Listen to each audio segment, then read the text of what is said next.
Hi hello friends, ನಾನು ನಿಮ್ಮ Shankar cooking ಚಾನಲಿಂದ ಇವತ್ತು ನಾಟಿ ಅಣಬೆ ಫ್ರೈ ಯಾವ ಥರ ಮಾಡೋದಂತ ಸಿಂಪಲಾಗಿ ಹೇಳ್ಕೊಡ್ತೀನಿ. ನಾನಿಲ್ಲಿ 1 kg ಅಷ್ಟು ನಾಟಿ ಅಣಬೆ ಸಿಕ್ತು ತೋಟದಲ್ಲಿ, ಅದನ್ನು ತಗೊಂಡಿದ್ದೀನಿ. ಅದನ್ನು ಹೇಗೆ ಮಾಡಬೇಕು ಅಂತ ನೆಕ್ಸ್ಟು ಮುಂದಿನ ವೀಡಿಯೋದಲ್ಲಿ ಹೇಳ್ತೀನಿ. ಅದಕ್ಕಿಂತ ಮುಂಚೆ ಯಾರು ನನ್ನ ಚಾನಲ್ ಸಬ್ಸ್ಕ್ರೈಬ್ ಆಗಿಲ್ಲ ಸಬ್ಸ್ಕ್ರೈಬ್ ಮಾಡಿ. ಮತ್ತು ಆ ಅಣಬೆ ಜೊತೆಗೆ ಸ್ವಲ್ಪ ಜೀರಿಗೆ ತಗೊಂಡಿದ್ದೀನಿ, ಒಂದು ಸ್ವಲ್ಪ ಅರಶಿನ ಬೇಕಾಗುತ್ತೆ,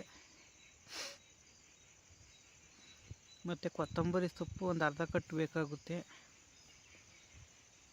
ಇಷ್ಟು ಶುಂಠಿ ಬೆಳ್ಳುಳ್ಳಿ ಪೇಸ್ಟ್ ಒಂದು 10 ರೂಪಾಯಿದು ಒಂದು ಪ್ಯಾಕೆಟ್ ಬೇಕಾಗುತ್ತೆ. ಮೇನ್ ಇಂಗ್ರೀಡಿಯೆಂಟೆ ಬಟರು ಅಂದರೆ ಬೆಣ್ಣೆ ಬೇಕಾಗುತ್ತೆ, ಒಂದು 150 ಗ್ರಾಮ್ ಅಷ್ಟು ನಾನು ಬೆಣ್ಣೆ ತಂದಿದ್ದೀನಿ. ಮತ್ತು ಅಚ್ಚ ಖಾರದ ಪುಡಿ ಬೇಕಾಗುತ್ತೆ, ನಿಮಗೆ ಖಾರ ಎಷ್ಟು ಬೇಕಷ್ಟು. ಮತ್ತು ಆದಷ್ಟು ಕಲ್ಲುಪ್ಪು ತಗೊಳ್ಳಿ, ರುಚಿಗೆ ಎಷ್ಟು ಬೇಕಷ್ಟು. ನೆಕ್ಸ್ಟ್ ಇಲ್ಲಿ 2 ದಪ್ಪ ಈರುಳ್ಳಿ, 1 ದಪ್ಪ ಟೊಮೊಟೊ, ಒಂದು 3 ಹಸಿಮೆಣ್ಸಿನ್ಕಾಯಿ ತಗೊಂಡಿದ್ದೀನಿ. ಇಷ್ಟೇ ಬೇಕಾಗಿರೋದು ನಾಟಿ ಅಣಬೆ ಫ್ರೈ ಮಾಡೋಕ್ಕೆ. ನಾಟಿಗೂ ಫಾರ್ಮ್ಗೆ ಏನು ಡಿಫ್ರೆನ್ಸ್ ಅಂತ ಆಮೇಲೆ ಹೇಳ್ಕೊಡ್ತೀನಿ. ಫಸ್ಟು ನಾನಿಲ್ಲಿ 50 ಗ್ರಾಮ್ ಅಷ್ಟು ಎಣ್ಣೆ ಹಾಕೊಂಡಿದ್ದೀನಿ. ಮತ್ತು 50 ಗ್ರಾಮ್ ಎಣ್ಣೆಗೆ ನಾನಿಲ್ಲಿ ಫಸ್ಟು ಬೇಯಿಸ್ಕೆ ಬೇಕಾಗುತ್ತೆ ನಾಟಿ ಅಣಬೆನ. ಮಾಮೂಲಿ ಫಾರಮ್ ಅಣಬೆ ಆದರೆ ಬೇಯಿಸಂಗಿಲ್ಲ, ಡೈರೆಕ್ಟ್ ಫ್ರೈ ಆಗುತ್ತೆ. ನಾಟಿ ಅಣಬೆ ಅಂದರೆ ಸ್ವಲ್ಪ ಬೇಯಿಸಲೇಬೇಕಾಗುತ್ತೆ.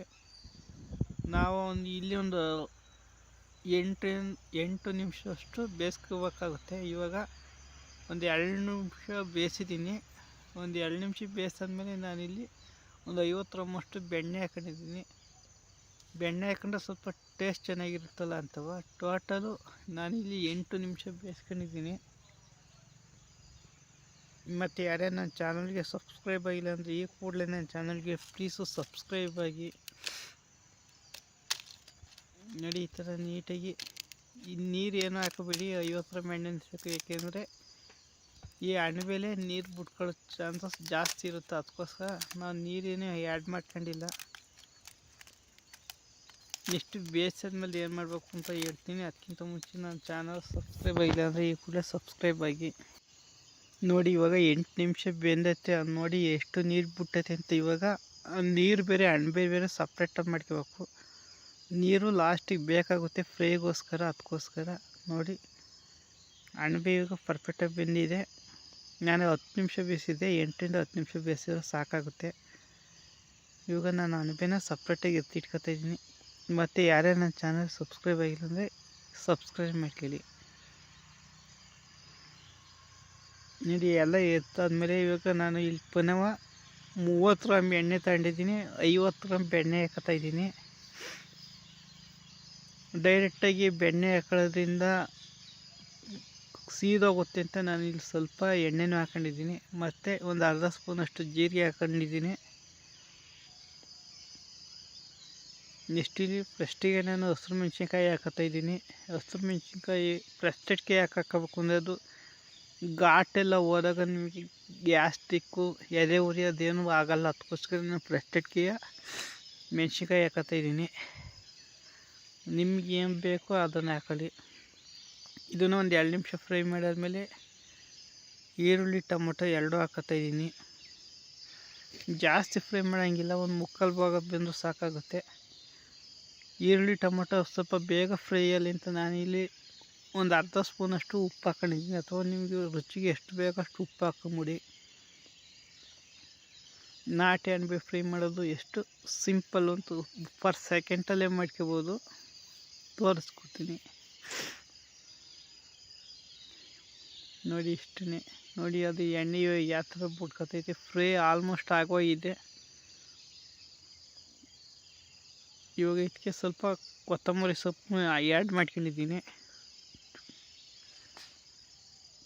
ಇವಾಗ ಸ್ವಲ್ಪ ಹಾಕಿ ಆಮೇಲೆ ಇನ್ನೂ ಸ್ವಲ್ಪ ಹಾಕೋಬೇಕಾಗುತ್ತೆ, ಅದಕ್ಕೋಸ್ಕರ.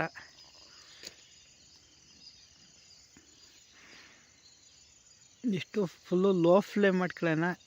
ಇದಕ್ಕೆ ಧನಿಯಾ ಪೌಡ್ರು, ಧನಿಯಾ ಪುಡಿ 1 ಸ್ಪೂನಷ್ಟು ಹಾಕೊಂಡಿದ್ದೀನಿ. ಮತ್ತು 1.5 ಸ್ಪೂನಷ್ಟು ಧನಿಯಾ ಪುಡಿ ಹಾಕೊಂಡಿದ್ದೀನಿ.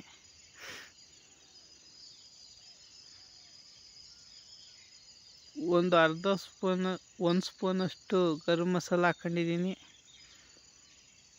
1 ಸ್ಪೂನಷ್ಟು ಹಸಿರು ಖಾರ ಪುಡಿ ಹಾಕ್ಕೊಂಡಿದ್ದೀನಿ. ಅಥವಾ ನಿಮ್ಗೆ ಇನ್ನೂ ಸ್ವಲ್ಪ ಖಾರ ಬೇಕು ಅಂದರೆ ಇನ್ನೊಂದು ಅರ್ಧ ಸ್ಪೂನ್ ಹಾಕ್ಕೊಳ್ಳಿ. ನಮ್ಗೆ ಖಾರ ಬೇಡ ಅಂದರೆ 1 ಸ್ಪೂನೇ ಸಾಕು.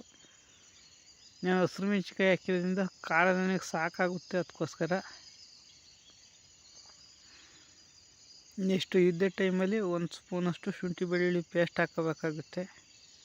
ನಾನಿಲ್ಲಿ ಶುಂಠಿ ಬೆಳ್ಳುಳ್ಳಿ ಪೇಸ್ಟ್ ಹಾಕೊಂಡಿದ್ದೀನಿ. ಇದನ್ನು ಹೈ ಫ್ಲೇಮಲ್ಲಿ ಮಾಡ್ಕೊಬೇಡಿ, ಆದಷ್ಟು ಲೋ ಫ್ಲೇಮಲ್ಲೇ ಮಾಡ್ಕೊಳ್ಳಿ. ನೆಕ್ಸ್ಟ್ ಇವಾಗ ಅಣಬೆನ ಸೈಡಿಗೆ ಹಚ್ಚಿಟ್ಟಿದೆ ನೋಡಿ, ಆ ಅಣಬೆನ ಇದ್ರೊಳಗೆ ಹಾಕತ್ತಿದ್ದೀನಿ ನೋಡಿ. 3/4 kg ಅಣಬೆ ಹೋಗಿ ಇಷ್ಟಕ್ಕೆ ಬರುತ್ತೆ ಬೆಂದಾಗ. ಇದರಲ್ಲೇ ಬೇಯಿಸ್ಕೊಳ್ಳೋಕ್ಕೆ ನಿಮಗೆ ಲೇಟ್ ಆಗುತ್ತೆ ಅಂತ ನಾನು ಆ ಥರ ಈಸಿಯಾಗಿ ನಿಮಗೆ ಫಾಸ್ಟಾಗಿ ತೋರಿಸ್ತಾಯಿದ್ದೀನಿ ಅಷ್ಟೇ. ನಿಮಗಿಲ್ಲ ಇನ್ನೂ ಟೈಮ್ ಐತೆ ಅಂದರೆ ಹಿಂಗೇನು ಬೇಯಿಸ್ಕೋಬೋದು, ಇನ್ನೂ ಟೇಸ್ಟ್ ಚೆನ್ನಾಗಿರುತ್ತೆ. ಇಲ್ಲ ನನಗೆ ಟೈಮ್ ಇಲ್ಲ, ಸ್ವಲ್ಪ ಫಾಸ್ಟಾಗಿ ಬೇಕು ಅಂದರೆ ನಾನು ಮಾಡಿದ್ನ ಮೊದಲು ಅಣಬೆ ಬೇಯಿಸ್ಕೊಂಡು ಆಮೇಲೆ ಈ ಥರ ಮಾಡ್ಕೊಳ್ಳಿ. ಬರೀ 10 ನಿಮಿಷಕ್ಕೆ ರೆಡಿ ಆಗುತ್ತೆ.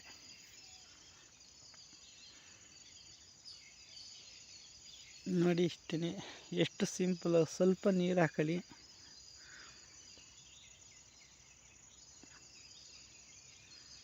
ಇಷ್ಟು ಮಿಕ್ಸ್ ಮಾಡ್ಕೊಳ್ಳಿ. ಏಕೆಂದರೆ ಅದು ಅಣಬೆದು ಸೊಗಡು ಥರ ಇರುತ್ತೆ, ಅದಕ್ಕೋಸ್ಕರ ನಾನು ಅದನ್ನು ಸಪ್ರೇಟ್ ಮಾಡಿದ್ದೀನಿ ಅಷ್ಟೇ. ಇಲ್ಲಾಂದರೆ ನೀವು ಅದನ್ನೇ ಹಾಕೊಳ್ಳಬಹುದು. ಅದನ್ನು ಹಾಕೊಂಡ್ರೆ ನಿಮಗೆ ತಿನ್ಬೇಕಾಗ್ತದ, ಅಂಟು ಫೀಲ್ ಆಗಬಾರ್ದು ಅಂತ ನಾನು ಆ ಥರ ಮಾಡ್ಕೊಂಡಿದ್ದೀನಿ ಅಷ್ಟೇ.